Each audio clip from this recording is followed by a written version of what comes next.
મહત્વના સમાચાર સામે આવી રહ્યા છે। પીએમ નરેન્દ્ર મોદી મધ્યપ્રદેશના 2 દિવસના પ્રવાસ પર છે। બાગેશ્વર ધામમાં બાલાજીની પૂજા કરી।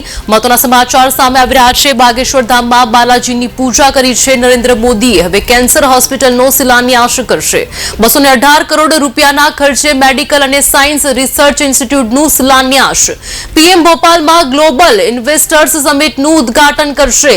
ભાજપના સાંસદો ધારાસભ્યો અને પદાધિકારીઓ સાથે સંગઠનાત્મક આ પ્રકારે બેઠક યોજાશે। મહત્વના સમાચાર ખજુરાહો એરપોર્ટ, બાગેશ્વર ધામ અને ભોપાલમાં વિવિધ કાર્યક્રમો યોજાશે।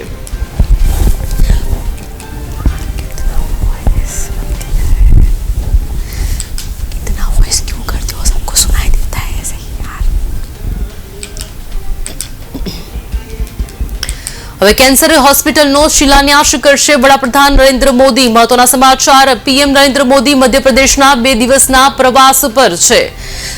બાગેશ્વર ધામમાં બાલાજીની પૂજા કરી છે વડાપ્રધાન નરેન્દ્ર મોદીએ। પીએમ નરેન્દ્ર મોદી મધ્યપ્રદેશના 2 દિવસના પ્રવાસ પર છે।